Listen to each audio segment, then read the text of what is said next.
आप सबका स्वागत है हमारे यूट्यूब चैनल डीके जी के जीएस में। आज हम बात करने वाले हैं हनुमान चालीसा की एक एक व्याख्या हम यहाँ पे आपको बताएंगे। एक एक लाइन की हम आपको व्याख्या इस वीडियो में आपको विस्तार से बताएंगे। उस हनुमान चालीसा का क्या मतलब है, पूरी लाइन का प्रारंभ से लेकर अंत तक जितनी भी व्याख्या है हम आपको बताएंगे इसी वीडियो में।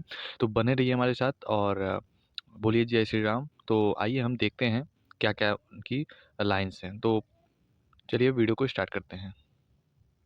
तो जो प्रारंभ के दोहे हैं, जैसे कि जब हम प्रारंभ हनुमान चालीसा करते हैं, पहला जो पॉइंट है वो है आपका, क्या है? श्री गुरु चरण सरोज रज। इसका इसका हम आपको पूरा बता देते हैं। इस मतलब का, श्री गुरु चरण सरोज रज निजमन मुकुट सुधार, बरनउँ रघुबर विमल जसु जो दायक फल चार। इस लाइन का मतलब होता है, गुरु के चरणों की धूल से अपने मन को पवित्र करके मैं हनुमान जी का वर्णन करता हूँ। क्या मतलब है? गुरु के चरणों की धूल से अपने मन को पवित्र करके मैं हनुमान जी का वर्णन करता हूँ। इसके बाद जो प्रारंभिक का दूसरा दोहा है वो है, बुद्धिहीन तनु जानिके सुमिरौ पवन कुमार, बल बुद्धि विद्या देहु मोहि हरहु कलेस विकार। तो इसका क्या मतलब होता है ये हम जानते हैं। इसका जो मतलब होता है वो है आपका, मैं खुद को बुद्धिमान मानकर, बुद्धिहीन तनु जान के मतलब क्या होता है, मैं खुद को बुद्धिहीन मानकर हनुमान जी से बुद्धि, बल और ज्ञान की प्रार्थना करता हूँ। यहाँ पे जो बंधु है वो कह रहा है, मैं खुद को बुद्धिमान मानकर हनुमान जी से बुद्धि, बल और ज्ञान की प्रार्थना कर, बुद्धिहीन मान के, सॉरी बुद्धिहीन यानी बुद्धि जिनमें ना होती है उसको हम कहते हैं बुद्धिहीन। मैं बुद्धिहीन मानकर हनुमान जी से बुद्धि की यहाँ पे आपका करता हूँ प्रार्थना। आगे हम देखते हैं क्या है। आगे आपका है, आगे अब हनुमान चालीसा स्टार्ट हो गया है। तो इनकी जो लाइन है, यहाँ पे बोला जा रहा है, जय हनुमान ज्ञान गुण सागर। जय हनुमान ज्ञान गुण सागर का मतलब क्या होता है, लाइन बाय लाइन मैं आपको अर्थ बताऊंगा। यहाँ पे बोला जा रहा है, हनुमान जी ज्ञान और गुणों का भंडार है। हनुमान जी जो है वो ज्ञान और गुणों के भंडार हैं। दूसरा पॉइंट है, जय कपीस तिहु लोक उजागर, यानी कि तीनों लोकों में उनकी महिमा फैली है। तीनों लोकों में उनकी महिमा फैली है। इसके बाद तीसरा जो पॉइंट है वो है, राम दूत अतुलित बलधामा, यानी आप राम के दूत और अपार शक्ति के स्रोत हैं। आप किसके हैं? राम के, राम भगवान जी के दूत और अपार शक्ति के स्रोत हैं। चौथा पॉइंट है, अंजनी पुत्र पवन सुत नामा, यानी कि आप अंजनी के पुत्र और पवन देव के पुत्र हैं। आप जो है अंजनी माता के पुत्र हैं और पवन देव के भी पुत्र हैं। यानी अंजनी उनकी माता है और पवन उनके पिता है, इसके हनुमान जी के। तो इन चारों लाइन की हम आपको बता देते हैं क्या समरी है। हनुमान जी ज्ञान और गुणों के भंडार हैं। इसके बाद तीनों लोकों में उनकी महिमा फैली है। इसके बाद राम के दूत और अपार शक्ति के स्रोत हैं, कौन? हनुमान जी। इसके बाद अंजनी के पुत्र हैं, पवन के पुत्र हैं, पवन जी के पुत्र हैं। तो आइए हम दूसरा पॉइंट देखते हैं। तो पांचवा पॉइंट आपका कहता है, महावीर विक्रम बजरंगी। महावीर विक्रम बजरंगी का मतलब होता है, आप बहुत वीर और शक्तिशाली हैं। महावीर विक्रम बजरंगी यानी आप बहुत वीर और शक्तिशाली हैं।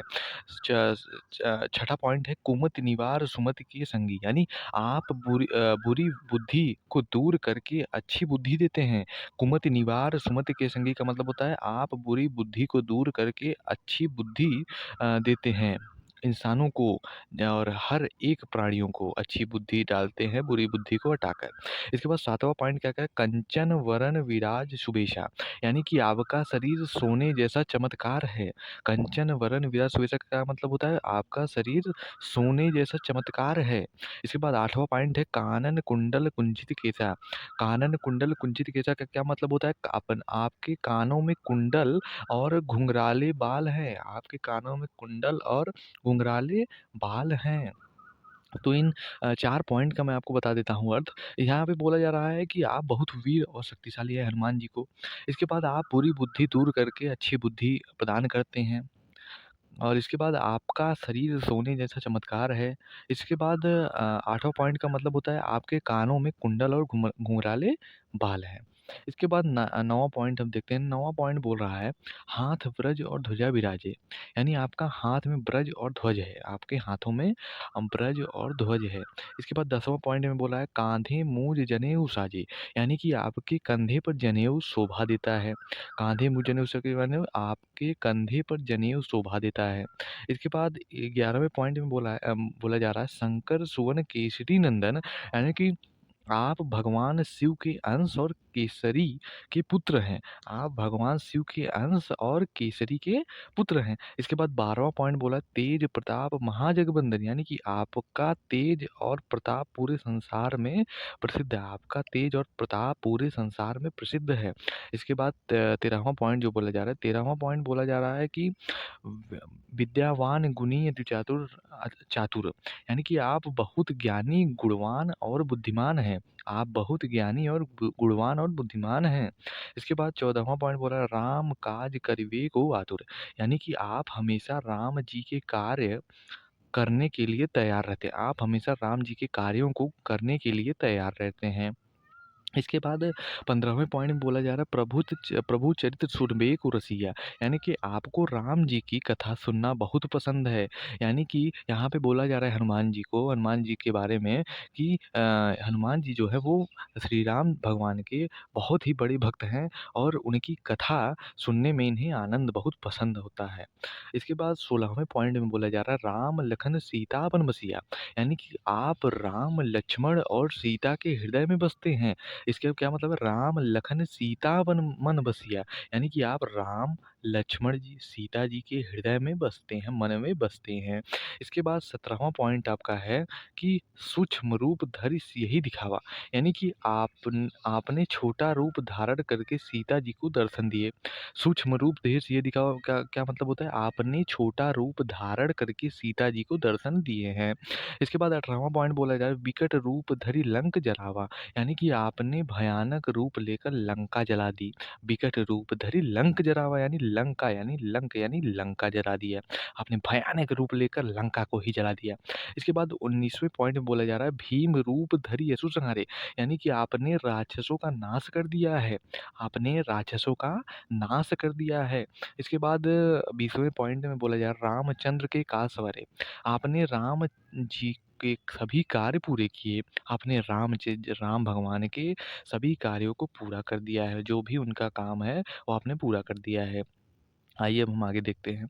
आगे बोला जा रहा है, लाए सजीवन लखन जियाए। यानी कि इसका क्या मतलब होता है कि इसका मतलब है आपका क्या है, लाए संजीवन लखन जिया। यानी आप संजीवन लाकर लक्ष्मण जी को आपने बचाया है। कौन बचाया है? हनुमान जी ने संजीवनी लाकर जब लक्ष्मण जी मूर्छित हो गए थे, तो यहाँ पे बोला जा रहा है कि लक्ष्मण जी जब मूर्छित होकर गिर पड़े थे ज़मीन पर, तब हनुमान जी ने संजीवनी लाकर लक्ष्मण जी की जान बचाई थी।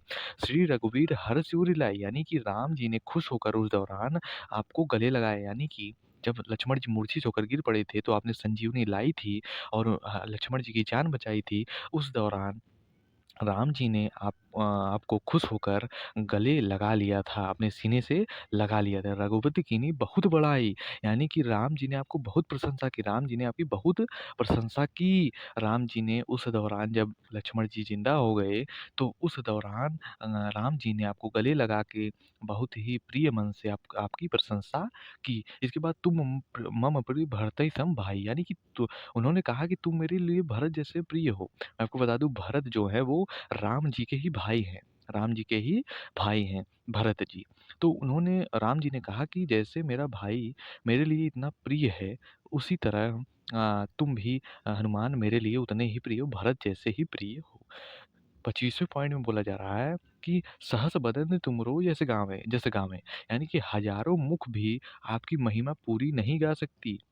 यानी कि हज़ार मुख भी अगर आपकी महिमा, आपकी बखान करें, तो भी कम हो जाएगी वो मुख। सहज बदन तुम जस गावें। इसके बाद 26वें पॉइंट में बोला जा रहा है, अस कहि श्रीपति कंठ लगावें। यानी ऐसा कहकर राम जी ने आपको गले लगाया। यानी कि राम जी ने आपको बोला कि हज़ारों मुख अगर आपकी प्रशंसा करें, तो भी वो मुँह कम पड़ जाएगी। ये ऐसा कहकर राम जी ने हनुमान जी से गले लगा लिया। इसके बाद 27वें पॉइंट में बोला बोला जा रहा है सनकादिक ब्रह्मादि मुनीसा यानी कि सनक आदि ऋषि और ब्रह्मा जी भी आपकी प्रशंसा करते हैं। सनक आदि ऋषि और ब्रह्मा ब्रह्मा और ऋषि मुनि भी आपकी प्रशंसा करते हैं हनुमान जी। राम जी ने कहा हनुमान जी से। इसके बाद 28वें पॉइंट है नारद सारद सहित अहिसा यानी कि नारद सरस्वती और शेषनाग भी आपकी महिमा गाते हैं। कौन कौन? नारद, सरस्वती जी और शेषनाग भी आपकी बहुत प्रशंसा गाते हैं, ऐसा राम जी ने हनुमान जी से कहा। तो इसके बाद है पॉइंट आपका, इसके बाद है आपका यस कुबेर दिक्पाल जहाँ यम कुबेर दिक्पाल जहाँ थे, यानी कि यमराज, कुबेर और दिक्पाल भी आपकी महिमा नहीं बता सकते। यानी कि यमराज जी और कुबेर धनों की देवता और दिक्पाल भी आपकी महिमा नहीं बता सकते, आपकी महिमा कितनी बड़ी है। इसके बाद 30वें पॉइंट में बोला जा रहा है कवि गोविद कहीं सके कहाँ थे, यानी कि बड़े-बड़े विद्वान भी आपकी महिमा पूरी नहीं कर सकते। यानी बड़े-बड़े जो विद्वान हैं, जो ज्ञाता हैं वेदों के, वो भी आपकी महिमा पूरी नहीं कर सकते। इसके बाद 31वें पॉइंट बोला है, तुम उपकार सुग्रीवहि कीन्हा, यानी आपने सुग्रीव की मदद की है, आपने सुग्रीव की भी मदद की है। इसके बाद 32वें पॉइंट बोला जा रहा है, राम मिलाए राजपद दीन्हा, यानी उन्हें राम जी से मिलाकर राज्य दिलवाया आपने। सुग्रीव जी को जो है राम जी से मिलवा कर राज्य आप ही ने हनुमान जी दिलवाया था सुग्रीव जी को।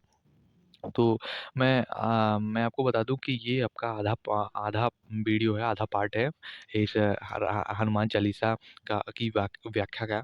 और अगला पार्ट में हम इस वीडियो को पूरा कर देंगे, यानी हनुमान चालीसा की व्याख्या को हम पूरा कर देंगे। तो अगर आपको वीडियो अच्छा लगा हो तो प्लीज़ हमारे चैनल को सब्सक्राइब करें और ऐसे ही वीडियोज़ के लिए हमारे डीके जीके जीएस ट्यूशन्स को आप सब्सक्राइब करें, लाइक करें हमारे वीडियोज़ को। मिलते हैं अगली वीडियो में, तब तक के लिए बाय बाय।